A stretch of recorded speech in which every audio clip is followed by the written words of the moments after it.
As-tu déjà réfléchi à ce qui s'est vraiment passé quand les anges sont tombés du ciel? Pas seulement les anges eux-mêmes, mais aussi les femmes qu'ils ont épousées. Le monde cache une histoire d'amour, de trahison et de souffrance inimaginable. Les épouses des anges déchus se sont retrouvées prises dans une guerre à laquelle elles n'avaient pas demandé à participer. Une guerre entre le ciel et les êtres les plus puissants de l'existence. Et puis, Uriel est apparu, l'ange de Dieu dont le regard pouvait brûler les cieux, qui est venu non pas avec miséricorde, mais avec jugement. Que fit-il face à ces femmes? Les a-t-il punies ou leur a-t-il montré quelque chose que personne sur terre n'avait jamais vu? Reste avec moi, car à la fin de cette histoire, ta compréhension du ciel, des anges et de la justice elle-même sera bouleversée. Si tu adores percer les mystères cachés de la Bible, n'oublie pas de liker, de t'abonner et de cliquer sur la cloche pour plus d'histoires.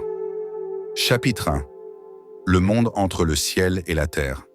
Bien avant que l'humanité comprenne le poids du péché, bien avant que le déluge ne marque la terre, il y eut un temps où le ciel et la terre se frôlaient de trop près, et où des anges, à la fois magnifiques et terrifiants, regardaient les femmes humaines avec désir. Ces anges, les veilleurs, étaient puissants, leurs ailes couvrant les nuages, leur voix résonnant comme le tonnerre à travers les vallées. Ils avaient été envoyés pour guider, observer, protéger. Et pourtant, ils sont tombés. Et lorsqu'ils sont tombés, ils ont apporté avec eux la beauté, la terreur et une corruption à laquelle aucun mortel ne pouvait échapper. Les épouses des anges déchus étaient au départ des femmes ordinaires, vivant des vies simples de rire et de labeur.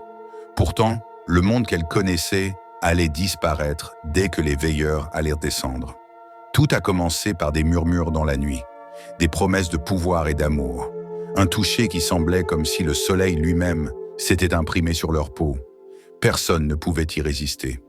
Les enfants issus de ces unions n'étaient pas de simples mortels.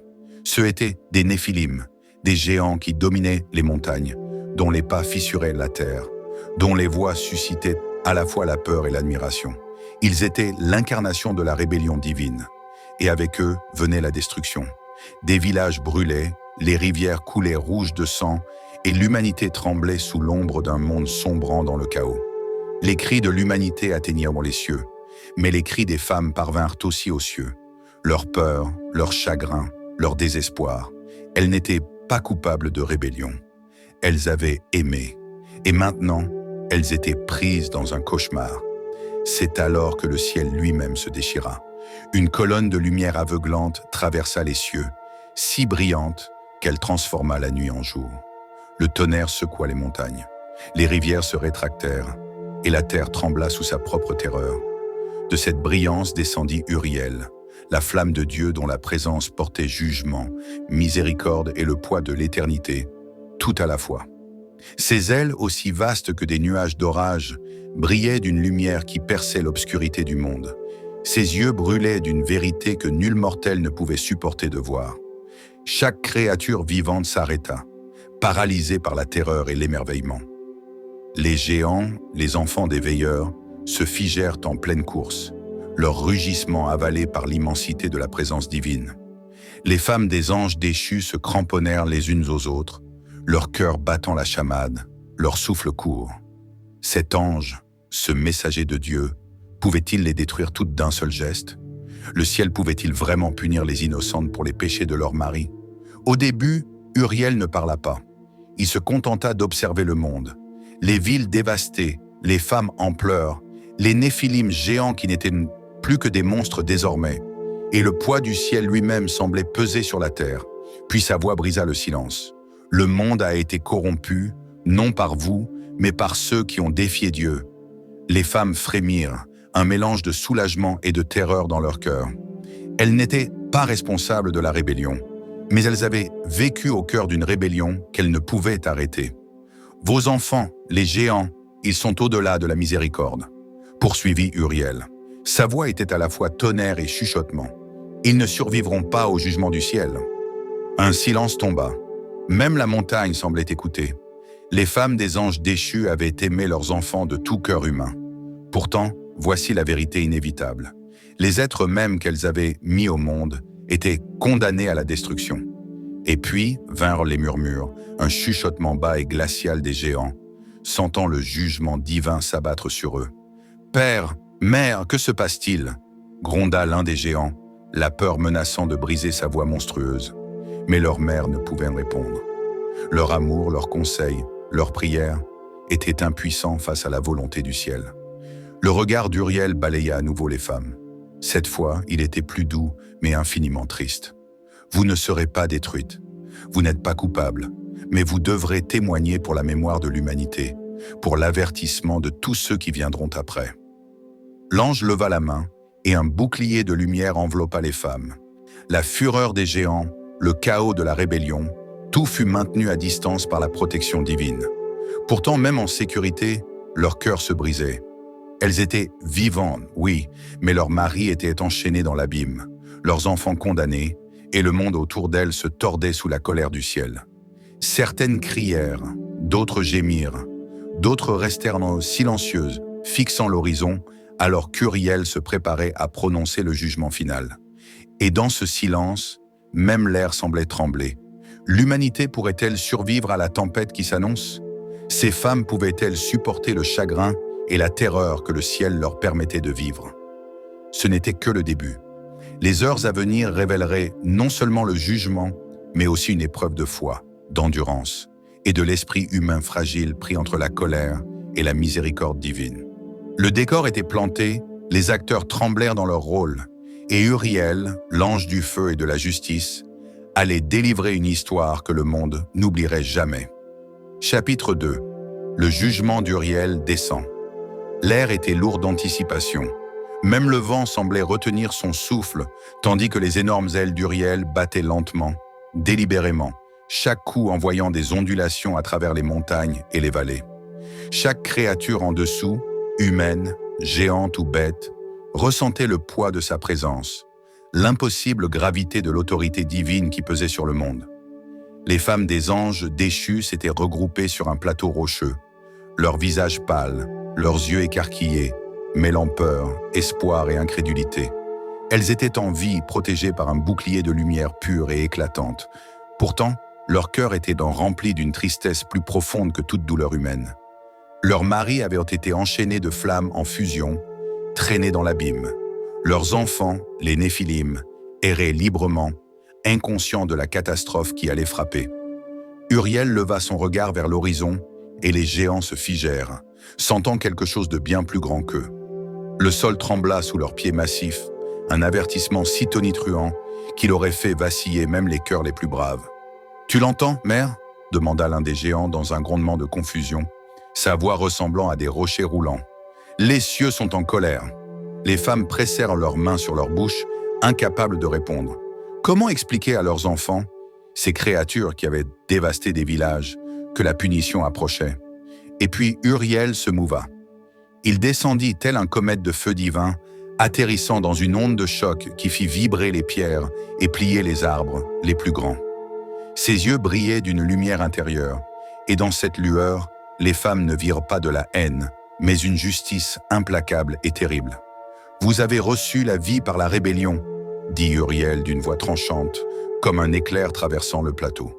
« Et maintenant vous verrez les conséquences de ce qui a été semé. » Les géants rugirent de défi, leur voix résonnant à travers montagnes et vallées. « Nous n'avons pas demandé cela », cria l'un d'eux. « Nous ne sommes pas des pécheurs. Nous sommes vos enfants. » Les yeux d'Uriel balayèrent de l'horizon, et l'air scintilla d'énergie divine. « Enfants de la défiance, vous avez oublié la miséricorde, » intonna-t-il. « Mais vous goûterez à la justice. » Des éclairs de feu divin jaillirent de ses mains, non pas pour détruire les femmes, le ciel ne les toucherait pas, mais pour encercler les géants, pour les enchaîner de chaînes de lumière céleste. Leurs luttes provoquèrent des tremblements de terre. Pourtant, rien ne pouvait briser le jugement d'Uriel. Les femmes observaient, horrifiées et fascinées. Certaines hurlaient, d'autres tombaient à genoux. Une âme courageuse, une femme nommée Séla, cria à ses enfants. « Écoutez, écoutez-le. Vous devez comprendre, ce n'est pas de votre faute, mais ce n'est pas notre monde à détruire. » Mais même alors qu'elle parlait, les géants se déchaînaient, sauvages et indomptés, leur tristesse se transformant en fureur. Uriel, patient comme l'éternité, leva de nouveau la main. Une détonation en sortit, comme la mer elle-même se brisant, des vagues de commandements divins qui jetèrent les géants à genoux. Puis d'une voix qui fit trembler les cieux, il dit « Vous ne vous relèverez pas tant que votre but n'aura pas été jugé. Vos mères, vos femmes sont épargnées, mais elles se souviendront de cette heure pour l'éternité. » Les femmes s'accrochèrent les unes aux autres, tandis que le sol sous les géants se fendait, un abîme profond s'ouvrant comme la gueule de la terre elle-même. Les Néphilim crièrent, non plus par défi, mais par terreur. Uriel se tourna de nouveau vers les femmes, et à ce moment-là, le poids du ciel sembla presque tendre. « Vous êtes épargnés, dit-il doucement. Cependant, le monde que vous connaissiez est parti. Vous serez témoins de l'aube du jugement. Vous porterez la mémoire de ces péchés, et c'est là que vous trouverez votre but. » Les femmes, tremblantes, baissèrent la tête.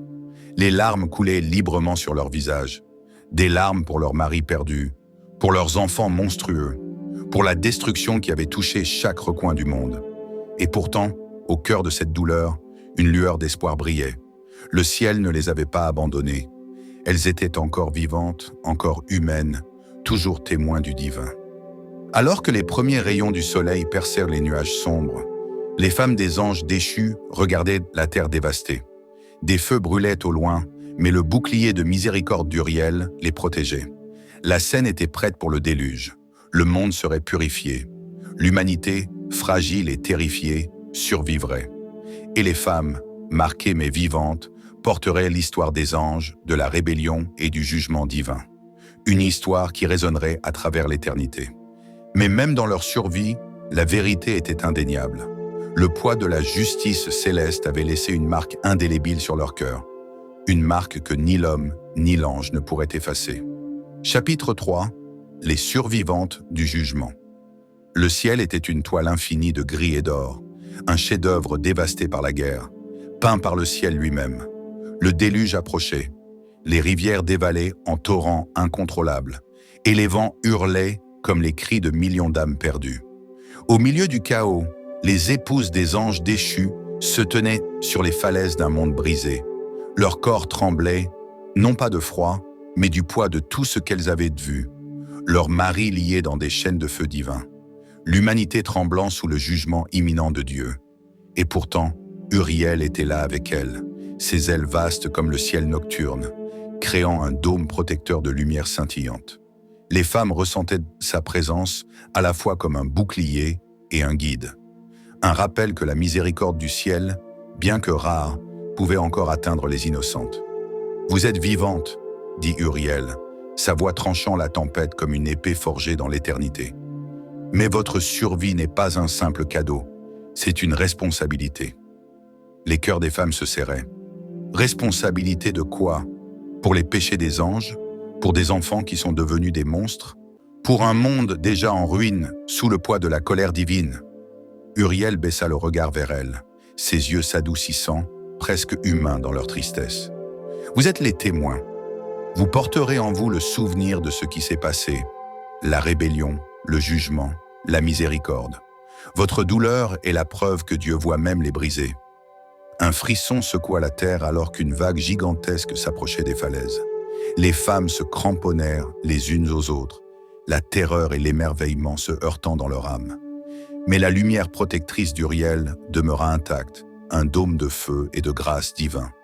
L'une des épouses, tremblante, finit par parler. « Et nos enfants, nos maris, reviennent-ils un jour ?»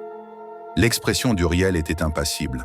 Pourtant, sa voix portait un poids qui s'enfonça profondément dans leur cœur. Les veilleurs sont liés, les Néphilim n'existent plus. Leur rébellion ne peut être annulée, mais vous perdurerez. Et de votre endurance, l'espoir renaîtra. Les femmes se turent, fixant la vague qui arrivait. Certaines pleuraient, d'autres criaient dans les vents. D'autres murmuraient des prières qu'elles ne savaient comment formuler. Et pourtant, dans leur silence, une graine de compréhension germa. Elles étaient vivantes, épargnées non seulement par innocence, mais parce que le ciel avait un but pour elles. Au cœur de la tempête, Uriel leva les mains. De ses paumes jaillit une cascade de lumière divine qui fendit le ciel, écartant les nuages juste assez pour que les femmes puissent voir une vision de ce qui pourrait être. l'humanité survivant, la vie revenant, le monde se guérissant lentement des cicatrices de la rébellion. Voilà votre tâche, dit Uriel. Souvenez-vous, témoignez, endurez et portez la vérité aux générations qui viendront. Alors que la première vague du déluge déferlait, les femmes furent emportées des falaises mais transportées en sécurité dans la lumière protectrice d'Uriel. Leurs corps furent épargnés, mais leurs cœurs portèrent le souvenir de chaque larme, de chaque cri, de chaque enfant monstrueux et de chaque espoir brisé. Quand les eaux se retirèrent, les femmes émergèrent, à jamais changées. Leurs yeux portaient le poids du ciel, leurs âmes marquées par ce qu'elles avaient vu. Elles deviendraient des conteuses, porteuses de vérité, les témoins cachés de la guerre entre les anges et l'humanité. Et Uriel, il les observait, silencieux, magnifique. Un rappel que même dans le jugement, la miséricorde existe. Le monde a été purifié, murmura-t-il au vent. Mais sa mémoire ne doit jamais être oubliée. Ainsi les épouses des anges déchus survécurent, marquées mais vivantes, témoins de la plus grande rébellion que le monde ait jamais connue. Elles portaient l'histoire de la colère divine, de la trahison angélique et de la miséricorde qui les avait trouvées même au cœur de la tempête. La leur était une histoire de perte, de survie et de la vérité persistante que le ciel voit, même ceux qui sont pris entre les ombres du péché et la lumière de la justice. L'histoire d'Uriel et des femmes des anges déchus, c'est une histoire que le monde ne dira jamais tout haut. Mais pour ceux qui osent regarder, écouter, ressentir, la vérité est à la fois flippante et belle. Quand la poussière s'est dissipée et que les eaux se sont retirées, la terre est restée silencieuse. Un silence lourd de tristesse, de chagrin et des échos d'un monde à jamais transformé. Les femmes des anges déchus ont survécu. Mais survivre, c'est pas la même chose que d'être libre. Leur cœur était marqué par la douleur, leurs esprits chargés de souvenirs que personne ne devrait avoir apportés. Elles ont vu la puissance divine à son sommet, la profondeur de la rébellion et le prix de l'amour mêlé à des forces qu'on ne peut même pas comprendre. L'histoire d'Uriel et des femmes des anges déchus, ce n'est pas juste une histoire de punition ou de survie, c'est une réflexion sur la complexité de la justice, de la miséricorde et de la souffrance humaine dans un monde qui est entrelacé avec le divin. Uriel ne les a pas détruites. Il n'a pas puni les innocentes, mais il leur a montré, à elles comme à nous, qu'au milieu du jugement, il y a toujours un sens. Même quand les conséquences du péché se répercutent sur des générations, la miséricorde existe encore. Pense un peu à ça. Ces femmes étaient coincées entre des choix impossibles faits par des êtres puissants et le décret du ciel. Elles ont aimé, elles ont souffert, et pourtant, elles ont survécu. Elles sont devenues les témoins d'une vérité trop lourde pour des cœurs normaux. La rébellion des anges peut façonner le destin de l'humanité. Et pourtant, même dans l'ombre de la destruction, la vie continue. Leur survie est une leçon pour nous tous. Un rappel que la douleur et le chagrin ne définissent pas l'esprit humain. Ce qui le définit, c'est l'endurance, la mémoire et le fait de témoigner. Elles vivent pour raconter l'histoire, et grâce à leur survie, on voit l'équilibre fragile entre la justice et la miséricorde, le pouvoir et la vulnérabilité, le péché et la rédemption. La présence d'Uriel, à la fois terrifiante et pleine de compassion, nous apprend que le jugement divin, ce n'est pas de la cruauté. C'est la vérité rendue visible. Le monde doit être pris en compte. Les péchés doivent être réglés. Mais ceux qui sont innocents ne sont pas oubliés. Les femmes des anges déchus ont été épargnées, pas parce qu'elles étaient fortes, mais parce qu'elles étaient humaines, capables d'aimer, de souffrir et de se souvenir. Et peut-être que c'est là la leçon la plus belle et la plus flippante de toutes. Le cœur humain, même pris dans le feu croisé des anges et des géants, est résilient. Il peut survivre à la dévastation, être témoin de l'horreur, et pourtant porter en avant le souvenir de ce qui a été perdu. Parce que ce souvenir, c'est déjà une forme de rédemption. Alors quand on regarde les histoires d'anges, de Néphilim et de forces qu'on ne comprend même pas, souvenons-nous des femmes des anges déchus. Leur vie, c'est un témoignage d'endurance, un miroir qui reflète la profondeur du chagrin et la grandeur de la miséricorde. Et dans leur survie, on trouve l'espoir que même dans les moments les plus sombres, quand le poids du ciel semble insupportable, il y a toujours une étincelle de lumière, un peu de miséricorde et une chance que la vie continue. Et donc l'histoire d'Uriel et des femmes des anges déchus se termine ici. Mais ses échos restent. Un monde autrefois brisé par la rébellion. Un monde marqué par les géants et la colère divine. Et pourtant, au milieu de toute cette destruction, la miséricorde a persisté. Les femmes ont survécu, portant en elles le souvenir du jugement du ciel, le chagrin de leurs enfants, et la vérité éternelle que, même dans le chaos, la vie persiste. Pense-y. Que ferais-tu si tu étais face au divin? Si le ciel lui-même te révélait des vérités trop immenses, trop puissantes, trop terrifiantes à comprendre, tu pourrais tenir bon?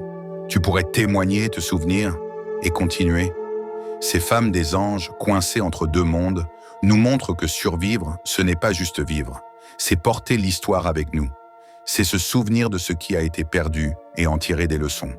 Leur vie nous rappelle que la miséricorde existe, même dans le jugement, et que l'espoir peut encore exister même quand le monde semble complètement foutu. Si tu devais retenir une chose de cette histoire, ce serait ça. Le poids du ciel est énorme. Le prix du péché est gigantesque. Mais même dans l'ombre de la colère divine, l'humanité et le cœur humain restent résilients.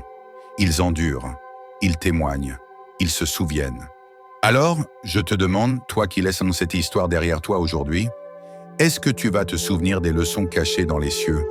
Est-ce que tu vas porter les vérités que le monde a peur de dire tout haut? Parce que cette histoire n'est pas juste la leur, elle est aussi la nôtre. Si cette histoire t'a touché, si elle t'a fait remettre en question le ciel, les anges et les mystères de la Bible, aime, abonne-toi et clique sur la cloche pour découvrir plus de vérités cachées avec nous.